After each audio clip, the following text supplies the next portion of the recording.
Pendant des décennies, le port de Dunkerque, tout au nord de la France, a été marqué par l'arrivée constante de navires chargés de charbon, d'acier et de pétrole, faisant de lui l'une des principales bases industrielles du pays. Aujourd'hui, ce même endroit est en train de vivre une transformation venue de Chine, qui pourrait bien changer l'avenir de l'industrie automobile européenne. De gigantesques structures métalliques commencent à prendre forme, donnant naissance à la plus grande usine de batteries d'Europe, un projet estimé à 5,2 milliards d'euros qui devrait créer environ 3000 emplois directs dans les années à venir.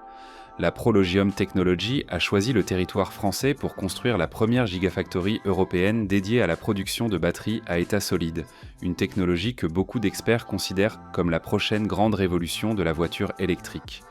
Dans cette vidéo, vous allez découvrir pourquoi Dunkerque a été choisi, comment fonctionne la technologie des batteries et quel impact cette méga construction pourrait avoir sur l'Europe.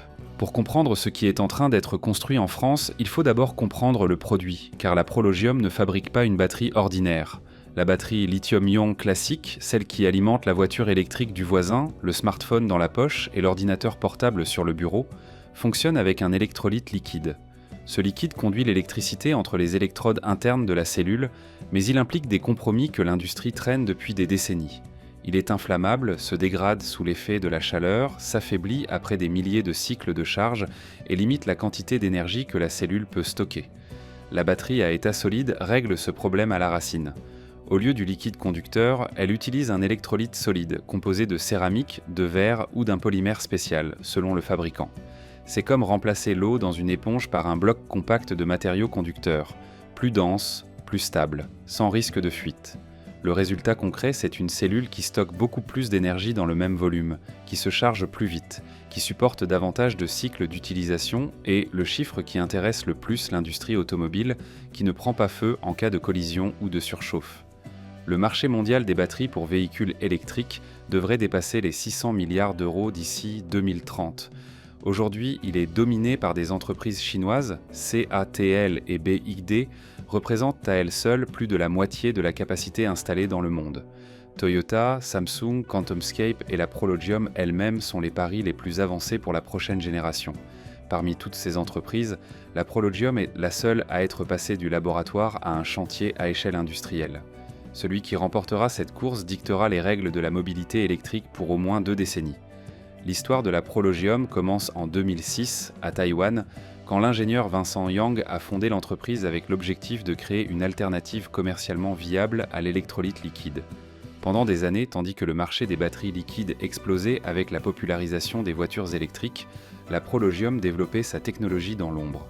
L'entreprise a accumulé des centaines de brevets, conclu des accords avec des constructeurs automobiles pour des tests sur des véhicules conceptuels et est arrivée au début des années 2020 avec une technologie suffisamment mûre pour passer à l'étape suivante, la production à grande échelle. La décision de construire la première gigafactory en dehors de l'Asie n'a pas été prise au hasard. L'Union européenne avait décidé qu'à partir de 2035, aucune voiture neuve à combustion ne pourrait être vendue sur son territoire. Cette décision a créé une demande garantie, à l'échelle d'un continent, pour des batteries fabriquées sur le sol européen, de préférence avec une technologie de nouvelle génération. L'Europe, qui dépendait de l'Asie pour la plupart de ses batteries, a pris conscience du risque stratégique de ne pas contrôler une chaîne d'approvisionnement aussi critique que celle de l'énergie pour les véhicules. Le gouvernement français et l'Union européenne ont mis en place tout un ensemble d'incitations pour attirer exactement ce type d'investissement. Des subventions directes, un accès à des financements publics européens, une simplification des procédures de délivrance des licences et une garantie de raccordement électrique prioritaire aux sites de production. La guerre en Ukraine et la crise énergétique de 2022 ont accéléré la réflexion.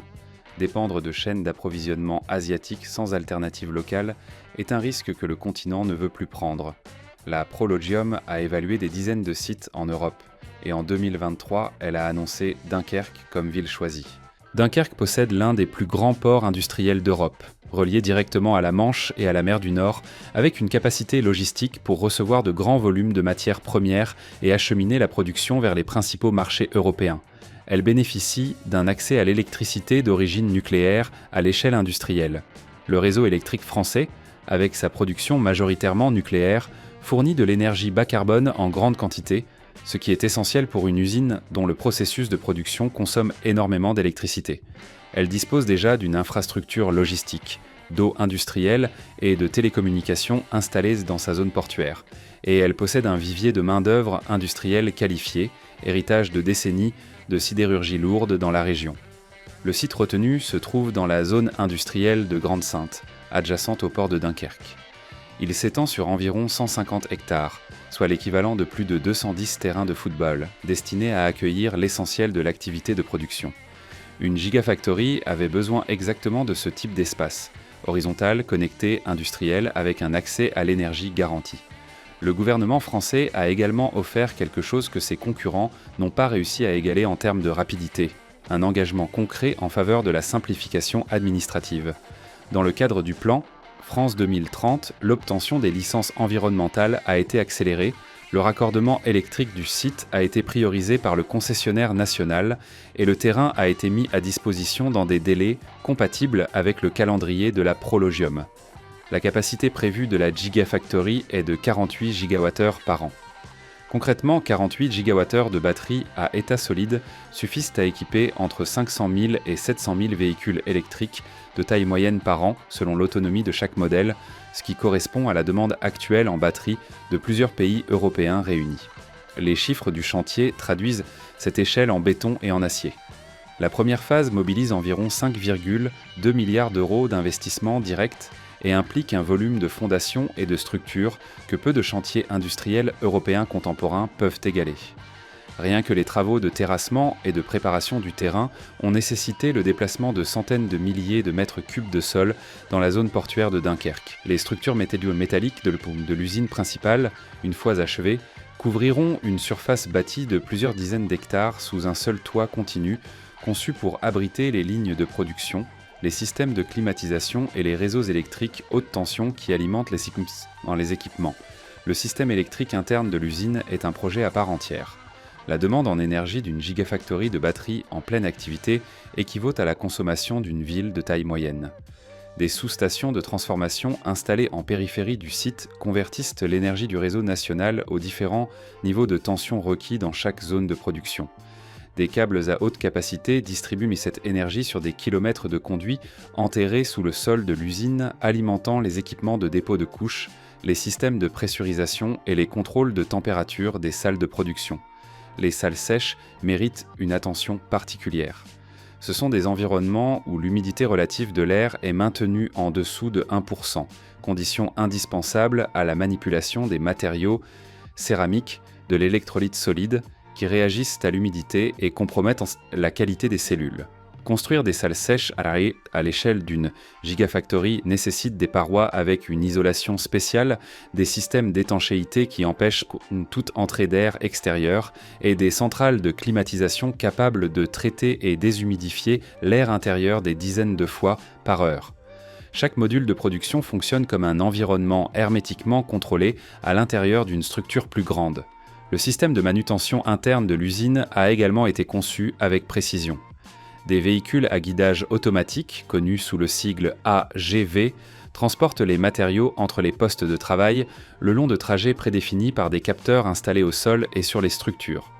Le réseau de trajet de ces AGV s'étend sur des centaines de mètres à l'intérieur du pavillon principal, intégrant les différentes étapes de production dans un flux continu et traçable.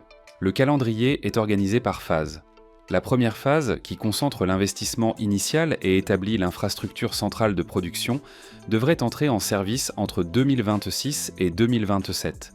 Des extensions ultérieures, prévues pour les années suivantes, pourraient augmenter à la fois la capacité totale et le volume d'investissement cumulé sur le site de Dunkerque.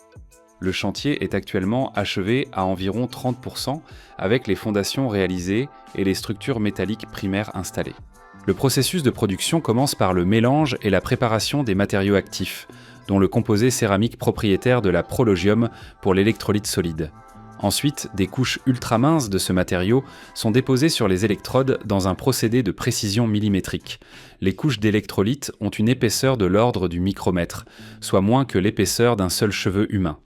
Après le dépôt, les cellules sont pressées à haute pression pour garantir un contact intime entre les couches, puis conditionnées en modules prêts à être intégrés dans les véhicules. Ce qui rend ce projet exceptionnel, ce n'est pas seulement l'échelle de la production, mais le fait qu'aucune usine au monde n'a jamais fabriqué des batteries à état solide dans ce volume. Cela signifie que la Prologium est en train, en même temps, de construire l'usine et d'affiner son propre processus de production à échelle réelle. Les équipements doivent être adaptés ou développés sur mesure. Les fournisseurs des matériaux céramiques spécifiques pour l'électrolyte doivent être qualifiés selon les standards de qualité exigés par l'opération.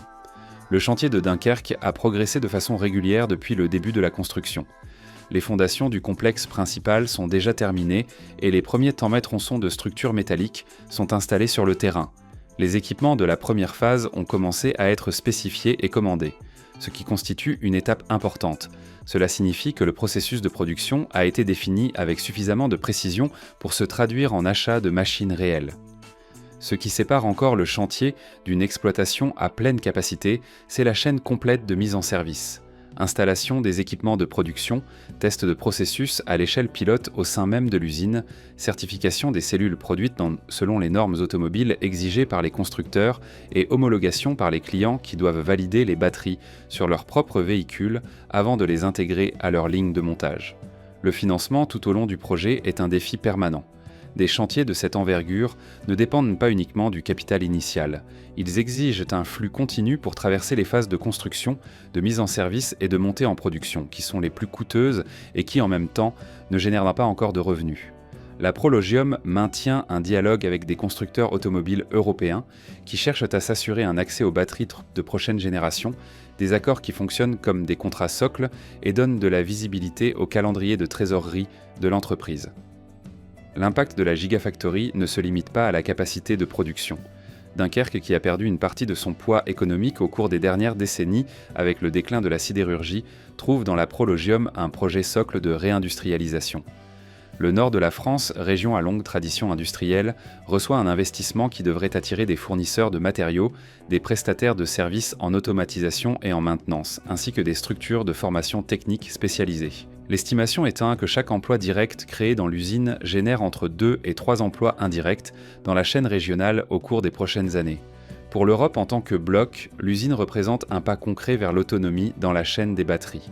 Aujourd'hui, plus de 70% des batteries utilisées dans les voitures électriques vendues sur le continent proviennent d'Asie, principalement de Chine et de Corée du Sud.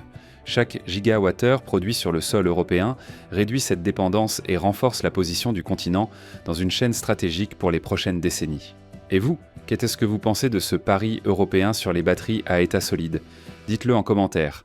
Ici, c'est la chaîne La Grande Construction. Likez la vidéo, abonnez-vous et regardez la vidéo précédente.